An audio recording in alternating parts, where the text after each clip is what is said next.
예, 안녕하세요. 바이든이 오늘 우리 시간으로 아마 오늘 새벽쯤 될 겁니다. 3연타를 맞고 하차를 했죠. 3연타라 그러면 이제 6월 28일 TV 토론에서 버벅거린 거, 그리고 7월 13일 트럼프 암살 시도, 그 다음에 7월 18일 이건 잘 뭐 이렇게 오픈된 건 아닌데요. 오바마가 민주당 핵심들한테 야, 바이든 갖고 안 되겠다. 바이든 나가면 반드시 진다.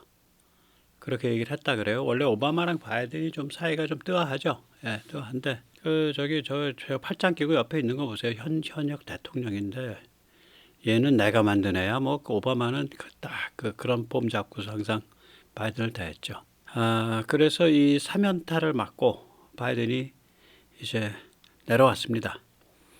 그렇게 되면서 이제 트럼프의 그 승기가 이제 굳혀진 건데요. 제가 이제 그 트럼프 정부에 대해서 한국 정부가 어떻게 될 거냐 이런 문제를 포함해서 이걸 어떻게 봐야 될 거냐 그 얘기를 한 두어 번 제가 좀 깊게 다룬 적이 있습니다. 우선 첫째 하나는 이 트럼프 고립주의가 선별적 고립주의입니다. 제가 이미 다뤘죠. 그러니까 유럽은 내치고 유럽에 대해서 냉랭하고 동아시아는 아주 후끈하게 동맹으로 같이 가는 그런 방식이고요. 두 번째로는 이제 지난 월요일이었나요? 그 밀워키에서 전당대회에서 이제 제이디 밴스를 부통령 후보로 지명을 했는데 이게 굉장히 파격적인 거거든요. 나이도 39밖에 안 되고 베스트셀러 작가긴 해도 워낙 정치 경력이 짧죠. 1년 반 정도밖에 안 되니까 22년도 선거에서 이겼으니까. 그런데 이 사람이 그 여러 가지 특징이 있는 사람이에요. 장점이 있고. 그래서 이게 이제 그 제가 그때 말씀드릴 때 사상 지향성이 있기 때문에 또 제이디 밴스의 후원자들인 페이팔 커넥션, 피터 틸, 피터 틸, 그 다음에 데이비드 삭스 이런 사람들이 다 그 사상 성향이 있는 사람들이고 이 제이디 밴스도 그래서 이게 이제 마가 운동의 후계자가 된 거다. 상속인이 된 거다. 그런 말씀 드린 적 있죠. 이 제이디 밴스의 역할이 어떻게 풀려가냐 그걸 주목해야 된다. 그런 말씀을 올린 적이 있습니다. 그리고 이제 세 번째로 이 트럼프가 되는 경우에 우리가 세 가지의 그런 그 방식을 가지고 대하면 될 거다. 하나는 원칙은 이제 중국이 사실상의 우리들의 주적이다라는 것을 미국과 공유하는 것. 그 다음에 연대. 미국한테 끊임없이 그 당신들 우크라 그리고 대만 버리면 안 돼. 그걸 계속해서 설득하는 것. 세 번째로 동반. 우리가 이러이러한 역할을 하고 있고 우리가 굉장히 중요한 파트너니까 당신들 우리 함부로 대하면 안 돼. 그런 것들이 아마 중요한 그 트럼프의 미국을 대응하는 방법일 거다. 이런 얘기를 드린 적이 있습니다. 오늘 그 같은 얘기를 이 바이든의 이제 사태와 맞물려 가지고 좀 더 깊게 짚어보도록 하겠습니다. 이제 이 민주당과 이제 그 트럼프 진영의 과제가 좀 다르죠. 이 트럼프 쪽은 이제 더블 스윙, 부동주, 그러니까 스윙 스테이트의 부동표, 스윙 보터를 잡는 거가 핵심입니다. 그런데 이게 그걸 잡겠다고 지금 트럼프가 택한 전략이 그걸 잡겠다고 자기랑 좀 컬러가 좀 뭐 조금 다른 좀 온건한 좀 안정된 혹은 뭐 좀 이렇게 그 정치판에서 뼈가 굵은 혹은 여성 이런 사람을 내세운 게 아니라 39살짜리 굉장히 그 가치지향적 혹은 사상지향적 성향의 그것에 동조하던 안 하던 간에 39살짜리 엘리트 이제 신참 정치인을 내세운 거거든요. 그래서 이게 새로운 차원의 확장성을 추구하는 건데 이게 과연 성공할 거냐? 그게 이제 트럼프 쪽의 과제는 그거가 될 거고요. 민주당 쪽의 과제는 뭐냐면 뭐 컨벤션 효과를 거둘 수 있으면 그거 민주당에 시끌벅적해갖고 그걸로서 트럼프를 묻어버리면 좋은데 이게 잘 안 될 겁니다. 이 시끌벅적한 것까지는 되는데 그게 좀 한심하고 추하게 보일 가능성이 있어요. 그다음 두 번째는 쓸만한 후보 만들어내기. 모르겠어요. 제가 카말라 해리스를 중심으로 해서는 쓸만한 후보가 안 만들어질 것 같은데 카말라 해리스가 쓸만한 후보가 아니거든요. 근데 카말라 해리스를 벗어나면은 짧은 시간에 지금 한 달 정도밖에 안 남았어요. 민주당 전당대회까지 후보를 만드는 게 쉽지 않을 거다. 그런 생각이 들고요. 또 이런 일련의 과정에서 바이든이 멸사봉공의 헌신을 해줘야 되는데 바이든은 일단 체력이나 정신력이나 어떤 지금 마음 상태가 멸사봉공 헌신할 수 있는 상태겠어요? 이 지경에서까지 멸사봉공 헌신을 하면 그게 정치인이 아니라 뭐 성인이죠.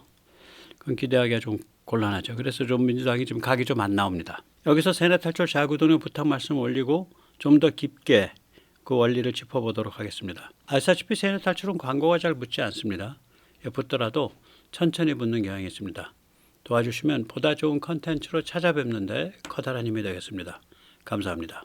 이 제이디 밴스라는 인물을 우리가 잘 볼 필요가 있어요. 한국 정부도 잘 볼 필요가 있습니다. 제가 보기에는 트럼프에 접근할 수 있는 방법 중에 하나예요. 이 사람이 어떤 사람인지 알아내는 게 그냥 보통 내기가 아니죠. 그래서 두 눈에 그 어떤 종류의 슬픔 그리고 어떤 종류의 반항 이런 게 아주 가득 찬 사람이죠. 제이디 밴스가 2016년에 테드 강의를 한 게 있습니다. 비디오 설명란에 링크 달겠습니다. 지금 이 텍스트는 제가 한 텍스트가 아니고 저는 다시 옮겨 적은 거에 불과합니다. 좀 더 크게. 거기 보시면 테드 강의에 번역 자막이 다 올라와 있습니다. 그 제목의 그 강연 한 10분짜리 강연이죠. 10분 좀 넘는. 제목은 뭐냐면 미국의 노동계급은 투명인간 취급을 당하고 있다. America's Forgotten Working Class 라는 게 제목인데 아시다시피 제이디 밴스는 오하이오의 여기 이제 북부라고 돼 있는데 번역을 잘못했어요. 서던 파트 남부입니다. 오하이오 남부의 영락한 이제 제조업이 다 망하고 그런 지역에서 태어났고 거기가 이제 말하자면 범죄, 알코올 중독, 마약에 찌들은 그런 지역이죠. 그래서 거기서 이제 알코올 중독 아버지와 헤로인 중독자인 어머니 밑에서 자랐어요. 그러다가 14살 때 아버지 어머니가 뭐 사랑구실을 못하니까 할머니 할아버지가 뛰어들어서 말하자면은 제이디 밴스를 데려다 기른 거예요. 할머니 할아버지 손에서 길러서 거기서 이제 마음 잡고 공부를 하기 시작을 해서 대학을 가고 제이디 밴스의 말에 의하면 자기가 사람이 된 거는 해병대 4년 생활을 해서 됐다. 그러니까 예를 들어서 해병대에 있을 때 차를 사러 갔는데 자기가 길거리 지나다가 뭐 이자율이 좋은 것 같아서 살라 그러다가 사인하고 하려 그러다가 잠깐 돌아와서 자기 그 부대에 자기 상급자한테 말하니까 야 너 바보냐 그거 저기 신용조합에 가면은 그거보다 이자율 훨씬 싸. 그때 자기가 사회에 대해서 얼마나 모르고 얼마나 제한된 환경에서 자랐는지 절감을 했다 그런 얘기를 해요. 그리고 이제 예일대 쪽에서 이제 예일대 법대에서 장학금 주겠다고 왔을 때 그 얘기를 하면서 거기에 자기는 집안 사람들이 뭐라고 자기한테 충고를 했냐면 야 거기 그 동부에 있는 대학들은 전부 좌빨 리버럴들이야. 그러니까 거기 너 정치 성향 그러면 너 좌빨 리버럴에 체크해야 된다. 그 말을 진담으로 했다는 거예요. 그 정도로 거기 사람들은 피해 의식에 젖어 있다. 미국의 주류는 좌빨 리버럴이고 우리는 촌스러운 수국 꼴통 보수다. 그래서 우리는 빛을 못 본다. 그런 피해 의식에 미국 영락한 지역 사람들이 젖어 있다. 근데 실제로 예일대 그 입학 서류에 보니까 그런 정치 선양을 묻는 게 없더라. 그래서 자기가 그때 집안 사람들한테 한 말이 있다. 제가 살면서 가난해서 덕본 거는 이번이 처음이다. 가난하니까 봐라 이렇게 장학금도 주고. 아무튼 그런 식으로 살아온 사람이에요. 제가 이 얘기를 왜 길게 하냐면 이 연설의 마지막 부분이 자기의 삶에 관해서 딱 정리하는 부분이라 백그라운드를 좀 아셔야 될 것 같아서 길게 합니다. 직접 들어보십시오. Now, I don't have all of the answers. I don't know all of the solutions to this problem. But I do know this. In Southern Ohio right now, there's a kid who's anxiously awaiting their dad, wondering whether when he comes through the door, he'll walk calmly or stumble drunkenly. There's a kid whose mom sticks a needle in her arm and passes out, and he doesn't know why she doesn't cook him dinner, and he goes to bed hungry that night. There's a kid who has no hope for the future, but desperately wants to live a better life. They just want somebody to show it to them. I don't have all the answers, but I know that unless our society starts asking better questions about why I was so lucky and about how to give that luck to more of our communities and our country's children, we're going to continue to have a very significant problem. Thank you. 네. 뭐 굉장히 중요한 그런 얘기를 합니다. 예, 보면은 자기 진솔한 얘기를. 그래서 그냥 이렇게 만만한 사람이 아니에요. 이 성격이 강하고 머리가 똑똑하고 그리고 자기 나름대로 그 확실한 정치적인 어떤 종류의 사상적 성향을 갖고 있어요. 그게 좋든 싫든 간에. 아마 트럼프로서도 굉장히 부담스러운 사람이었을 수 있어요. 트럼프가 이런 사람을 부통령으로 썼다는 거는 이게 제대로 쓴 것 같으면 대박입니다. 만약에 제대로 못 쓴 것 같으면 이상한 문제를 일으키면은 폭망하는 겁니다. 저는 지금 미국 정치 상황에서 보면 제대로 쓴 것 같다. 트럼프의 약점, 그러니까 제가 아까 새로운 유형의 확장성이라 그랬잖아요. 트럼프 약점이라는 게 뭐예요? 개념이 없잖아. 어디로 튈지 모르고 어떤 담론으로 정리해서 얘기하지 않고 꼭 중학생 모양의 He loves me, 김정은 loves me, 시진핑 loves me, 푸틴 loves me 뭐 이런 식의 그런 게 아니라 개념을 풀고 담론으로 냉철하게 얘기하는 그런 타입이거든요.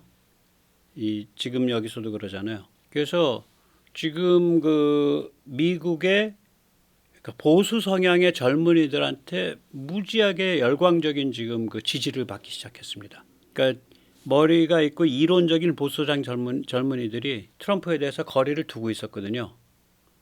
여기가 엄청나게 지금 그 움직이기 시작했어요. 좀 봐야 됩니다. 예. 그래서 이제 이거를 제가 이제 그 2024년 올해 2월 16일에서 2월 28일 뮌헨 안보회의에서 말한 내용을 짤막하게 한 세 꼭지 들려드릴 텐데요. 그냥 단순하게 유럽 내친다 이런 게 아니에요. 그 상당히 이론이 정립돼 있어요. 그 전에 막말같이 툭툭 던졌던 거를 이제 그 많이 정립을 시켰더라고요. 이 그 뮌헨 회의에서 제가 이건 의역인데요. 좀 길어가지고 그냥 짧게 줄여서 말씀을 드리면 유럽은 자주국방에서 손을 놨다. 그리고 미국이 이게 너무 그 보호막을 제공해가지고 좀 약해져 버렸다. 그래서 지금 부랴부랴 돈을 쓰고 있지만 전력 증강은 미미하다. 지금 오늘 당장 독일이 동원할 수 있는 기갑 전력은 기갑여단 하나다. 그런데 미국은 동아시아에 지금 집중해야 될 처지다. 그래서 유럽이 이제 자기 앞가림할 때가 됐다. 굉장히 차분하고 이론적으로 얘기합니다. 그러니까 그 일부 언론에서 묘사하는 그런 극단적인 사람이 아니에요, 전혀. 그러니까 굉장히 차분하고 이론적인 사람이에요. 물론 예일대 법대 나오고 엘리트 코스 겪고 자수성가했으니까 당연히 그러겠죠. 그 다음에 이제 그 미국은 앞으로 40년 동안 동아시아에 집중한다는 얘기를 합니다. 미국은 나토에서도 유럽에서도 발 빼지 않는다. 그러나 미국은 동아시아로 무게중심을 옮겨야 한다. 앞으로 40년 그렇다. 유럽은 이제 잠에서 깨어나야 한다. 직접 들어보십시오. No, I don't think that we should pull out of NATO, and no, I don't think that we should abandon Europe, but yes, I think that we should pivot. The United States has to focus more on East Asia. That is going to be the future of American foreign policy for the next 40 years, and Europe has to wake up to that fact. 네. 그러니까 이게 이제 이런 소리죠. 그리고 이제 그 우크라 지원에 대해서 이건 저도 좀 오해를 했었는데 이 사람이 뭐 나중에 원래 그런 게 아닌데 나중에 합류하라 하는 건지 모르겠는데 별로 나중도 아니에요. 이게 2월 달 발언이니까 한참 지금 상원에서 우크라 법안 반대하고 있을 때예요. 이 사람이 우크라 지원 법안을 내가 왜 우크라 지원 법안을 반대하는지를 얘기를 하는 거예요. 두 가지 이유를 들어서 저는 찬성하지 않지만 나름 논리가 있어요. 한번 직접 들어보십시오. Number one, the problem in Ukraine from the perspective of the United States of America, and I represent, I believe, is that there's no clear endpoint. And fundamentally, the limiting factors for American support of Ukraine, it's not money, it's munitions. America, and this is true, by the way, of Europe too, we don't make enough munitions to support a war in Eastern Europe, a war in the Middle East, and potentially contingency in East Asia. So the United States is fundamentally limited. Now, let me just throw very, very specific details, okay? The PAC-3, which is a Patriot interceptor, Ukraine uses in a month what the United States makes in a year, okay? The Patriot missile system is on a 5-year back order, 155 millimeter artillery shells on more than a 5-year back order. We're talking in the United States about ramping up our production of artillery to 100,000 a month by the end of 2025. The Russians make close to 500,000 a month right now at this very minute. So the problem here vis-a-vis Ukraine is America doesn't make enough weapons, Europe doesn't make enough weapons, and that reality is far more important than American political will or how much money we print and then send to Europe. And the final point. 네. 저도 이거를 놓쳤었는데 이게 왜 제가 그래서 이 밴스의 그 우크라 지원 반대를 제가 이해를 못했었는데 이렇다면 얘기가 돼요. 그러니까 돈은 지원할 수 있다. 근데 무기는 지원 못한다. 왜냐? 지금 한국도 그렇잖아요. 우크라 지원하느라고 페이트리어트 팩3 주문해 놓은 거가 지금 뒤로 밀려버렸잖아. 여기저기서 미국이 다 끌어다가 우크라이나에 집어넣고 있거든요. 미국의 1년 생산분을 우크라가 한 달 안에 소진하고 있으니까. 155mm 포탄도 마찬가지고. 그러니까 이제 밴스가 하는 말은 이건 돈의 문제가 아니라 현실적인 무기 재고의 문제다. 그리고 그보다 더 근본적인 문제는 미국이 우크라 지원을 해서 도대체 이 전쟁의 마지막 종착점을 미국이 뭘로 그리고 있는 거야? What is the end point? 저도 그게 궁금했거든요. 저는 그래서 사실은 그렇게 생각을 했어요. 러시아가 질려서 스스로 떠날 때까지 완전히 기진맥진해서 허리가 분질러서 떠날 때까지 전쟁을 계속 가는 것. 굉장히 잔인한 얘기인데 그것인가 보다. 저는 그렇게 생각을 하고 있었고 또 그런 얘기를 요즘 들어서 공공연하게 얘기하는 평론가들이 있습니다. 그래서 저는 그렇게 봤었는데 이제 밴스는 일단 전쟁의 목표가 정확하지 않다. 그 다음에 두 번째는 우크라 지원이 돈은 괜찮은데 무기라 그러면 미국도 동났다. 이런 얘기예요. 그러니까 이게 그냥 막무가내 도라이가 아니죠. 당연히. 자기 나름대로 그게 있어요. 그러니까 이게 무슨 얘기냐면 트럼프 같으면은 우크라이나를 왜 지원합니까? 우리도 여기서 사람 뭐 고생하고 있는데 우리가 왜 우크라이나를 지원해야 됩니까? 이런 논리거든요. 그럼 저는 이해를 못 하겠어. 근데 지금 밴스 같이 이렇게 차분하게 패트리어트 팩3 얘기하고 155mm 포탄 얘기하고 미국이 주로 담당하고 있는 분야가 무기 분야인데 돈은 유럽이 지원하고 있어요. 많이 지원하고 있어요. 독일 같은 데가 특히. 미국이 담당하는데 무기 같은 데인데 무기가 지금 사실은 소진돼 가고 있다. 미국도. 그래서 어떻게 지원할 방법이 마뜩지가 않다. 이건 말이 되는 소리죠. 되는 소리입니다. 말이. 그 다음에 이제 살벌한 얘기를 합니다. 뭐냐면 서방은 무기를 더 만들어야 되고 따라서 그에 관련된 제조업도 더 키워야 된다. 이런 소리를 해요. 한번 직접 들어보십시오. A lot of self-congratulation about how much our GDP is bigger than Russia's GDP. And yes, we are richer than Russia. Our citizens have better lives than the average Russian citizen. That is certainly something to celebrate and be proud of. But you don't win wars with GDP or euros or dollars. You win wars with weapons. And the West doesn't make enough weapons. Now, 네. 전쟁은 GDP, 달러, 유로로 이기는 게 아니다. 그 GDP, 달러, 유로가 무기 생산 능력으로 변했을 때 이긴다. 근데 지금 유럽 봐라. 무기 생산 능력 이제 다 꽝 됐고 군대 조직도 다 꽝 됐다. 그래갖고 어떻게 전쟁을 이기냐. 근데 그래가지고 우리 보고 다 무기를 조달하라 그러는데 우리도 이제 무기 동났다 이 소리예요. 그러니까 제가 지금 번역을 안 한 부분에 scarcity of weapons라는 얘기가 나와요. 그러니까 scarcity의 정확한 용어거든요. 그 경제학 용어죠. 그러니까 상품의 제한성, 양적 제한성, 희소성. 지금 무기가 이게 동일할 지경이어서 우리도 이제 더 이제 지원하기가 이게 쉽지 않다 이런 얘기를 그냥 까놓고 하더라고요. 그래서 그 말이 된다. 과연 얼만큼 동났는지 그것도 엄살인지 모르겠는데 일단 논리 자체가 말이 된다. 저렇게 얘기하면. 예. 그러니까 이제 제가 말씀드렸잖아요. 그러니까 트럼프의 화법으로는 가서 닿지 못하는 사람들이 있거든요. 그러니까 머리를 좀 쓸 줄 안다든지 좀 이렇게 그러니까 개념적으로 정리가 돼야 납득이 되는 사람들. 그런 사람들한테 확장성이 있는 거예요. 제이디 밴스가.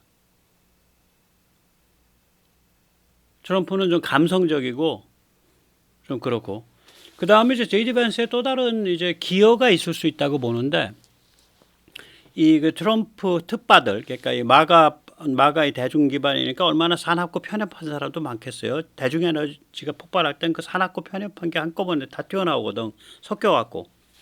모든 마가가 사납고 편협하다는 게 아니라 그 안에 사납고 편협한 사람들이 있다는 얘기입니다. 그러니까 전혀 오해하지 마십시오.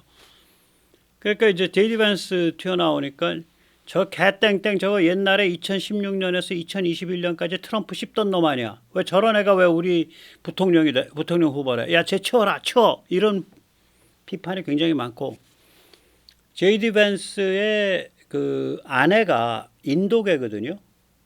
그러니까 이제 또 마가 안에 그 아주 사납고 편협한 백인 우월주의도 좀 있으니까 그런 사람들은 또 야, 어떻게 까무잡잡한 인도 여자 데리고 사는 인간이 우리의 부통령 후보냐. 야, 쟤 치워라. 이렇게 또 공격이 들어와요.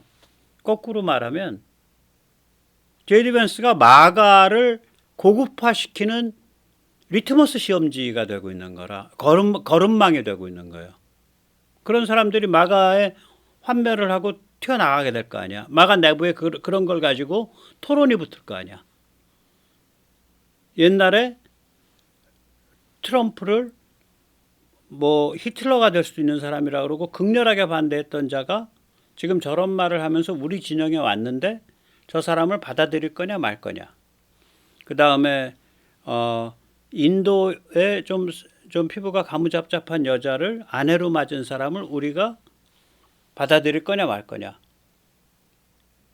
그러면서 마가 내부에 튀어나갈 사람은 튀어나가고 거기서 또 자기들끼리 이제 지지고 볶으면서 뭔가 한 걸음 위로 올라가겠죠. 그런 역할을 하게 될 것 같더라고요. 보니까. 그래서 야, 이거 만만치 않은데.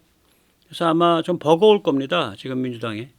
그래서 좀 민주당 계산을 좀 추정을 해보면 이 제이디 밴스 같은 사람까지 발탁이 되니까 대선 어차피 물 건너갔다라고 본 거 아닌가. 그 다음에 이제 궁색한 전략으로 가는 거죠. 그러니까 대통령 선거와 의회 선거로 나누고 그날 의회 선거도 많으니까 트럼프에 대한 사실상의 중간 선거 평가 선거처럼 그러니까 마치 이제 민주당 쪽에 야당인 것처럼 포지셔닝이 되죠. 수세에 몰리니까. 트럼프는 옛날에 한번 또 대통령을 했기 때문에 특히 그런 이미지 만들기가 쉽죠. 그 다음에 저 사고뭉치 트럼프 저게 견제해야 됩니다. 이렇게 해서 부동층과 견제 심리를 결집을 시키죠. 그래서 상원을 어느 정도 방어를 하는데 성공을 하고 지금 상원이 올해 민주당한테 굉장히 불리합니다. 상원이 이제 그 100명 중에 33, 34 이렇게 해서 1반, 2반, 3반 해갖고 2년마다 한 반씩 선거를 하거든요. 그러니까 한 사람은 전체적으로 보면 6년 임기가 되죠. 오늘 이제 클래스 넘버 1 제1반 선거입니다. 올해. 그게 33석이에요. 근데 보궐이 2석이부터 그래서 전체 35석인데 현재 민주당이 35 중에 그럼 17석 뭐 이렇게 해서 둘 다 치고받고 주거니 받거니 하는 게 있어야 되는데 민주당이 24석이나 돼요. 35석 중에. 그러니까 지켜야 될 방어 전선이 넓어 불리하죠. 그래 민주당이 지금 24석을 다 지켜내면 상원에서 간신히 한 석 이제 그 다수가 되는 거예요. 하원은 435석 중에 지금 소수에서 다수로 뒤집는 것이 가능할지도 모르겠어요. 지금 소수가 민주당의 소수거든요. 212, 다수가 218이죠. 218이 되면 다수가 되는데 이 전략이 맞으면 뒤집을 수 있다는 얘기지. 그러니까 어차피 대선은 물 건너갔고 의회를 먹는다 뭐 이런 전략 세운 거 아닌가. 지금 그렇게 가고 있는 거 아닌가 그런 생각까지 들더라고요.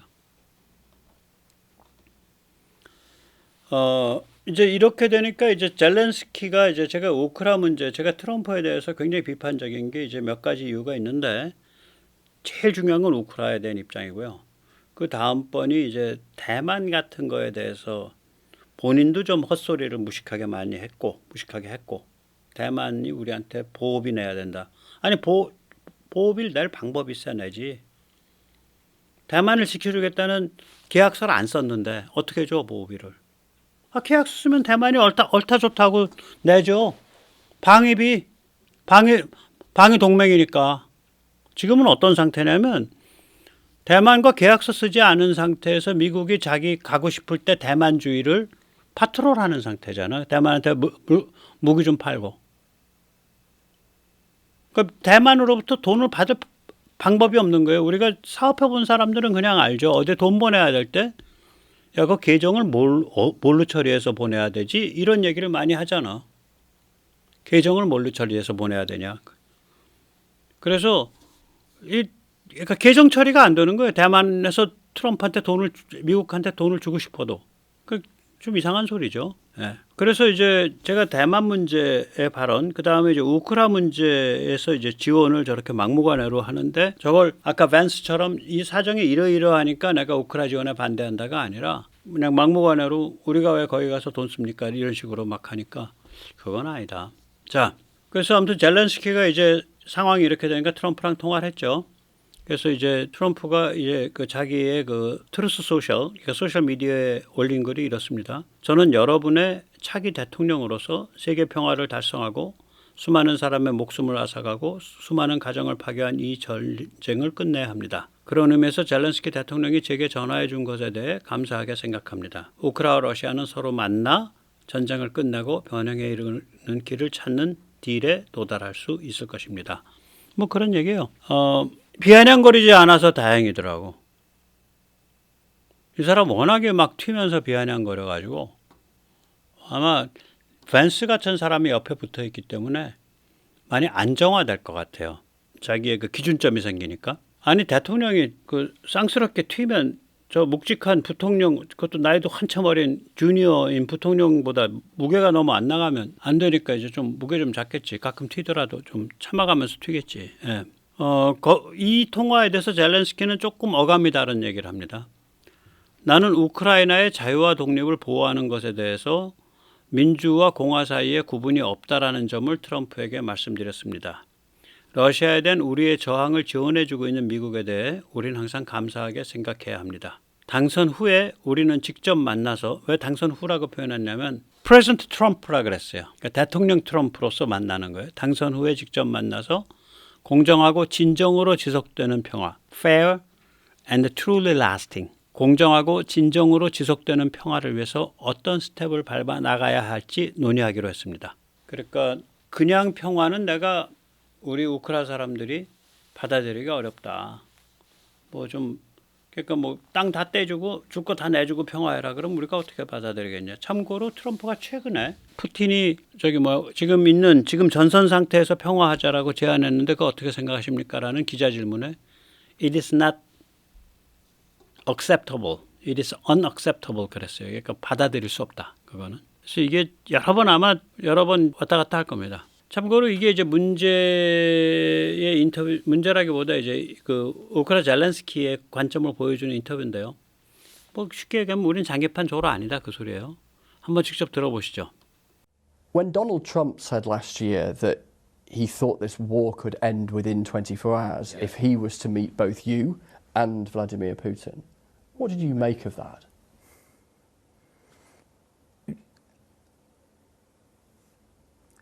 So everybody will be happy if one person in the world doesn't depend Donald Trump or not. Okay, Donald Trump. If one person in the world, and this person Donald Trump, can stop the war during 24 hours. The question is, what the price and who will pay? So Do you think you would pay? I think in his, I'm not meaning that his idea to push us to pay. But if he want to do it during 24 hours, the simple way is to push us to pay. Because it's understandable how. It means just stop and give and forget. Sanctions out, everything out. Putin will take the land. Putin will make a victory for his society. We will never go on this, never. And there is no any guy in the world who can push us to do it. 네, 뭐 확실하죠. 입장이. 그러니까 뭐냐면 미국이 우리한테 뭐 저기 해라라고 압력을 넣지 못한다. 압력을 넣지 못하겠죠. 근데 이제 다른 문제가 있죠. 미국이 무기를 끊으면 어떻게 될 거냐. 그때가 되면 이제 유럽 국가들로부터 무기를 받을 수 있냐. 유럽 국가들이 미국과 별도로 지원할 수 있는 무기가 몇 종류나 되냐. 수량이 되냐. 그다음에 그 무기 가지고 우크라이나가 버틸 수 있겠냐? 뭐 그런 얘기가 되는 거죠. 미국이 직접적으로 우크라이나 보고 뭐 저거 해라라고 압력을 넣는 게 아니라 무기를 끊는 거란 말이에요. 지원을 안 하는. 그런 상황으로 좀 더 예리하게 물었어야 되는데 지금 이게 아까 이제 벤스가 말했듯이 정치적 의지의 문제가 아니거든요. 총알의 문제거든요. 이제는 유럽이 좀 무기를 박박 긁어서 밀어주면 되긴 할 텐데 굉장히 뭐 양이라든지 이런 거에 엄청나게 제약이 있겠죠. 유럽이 그 정도의 방산이 있었다면 한국한테 그렇게 무기 안 사갔죠. 폴란드가. 예. 그러면서 이제 이 인터뷰에서 미국과 함께 가야 되고 힘들지만 트럼프를 설득할 수 있다라는 참 애절한 얘기를 합니다. 직접 들어보십시오. So for us, we have to work with the United States. And if new team will come, we have to work with them. We need their Could be hard support. work, I guess. Hard work. Could be hard work to persuade Yes, them. but we don't. I mean, we don't afraid of hard work. 예. 그 이제 미국이 그렇게 쉽게 발을 뭐 매정하게 다 뽑지는 못할 거예요. 이게 아까 그 밴스는 말은 그렇게 하는데 그 이제 선거 국면에서 하는 거고 왜 그러냐면 유럽 전체가 걸려 있는 문제이기 때문에 후다다닥 정리를 그렇게 못하죠. 그래서 이거 좀 두고 봐야 됩니다. 어떻게 펼쳐질지. 네.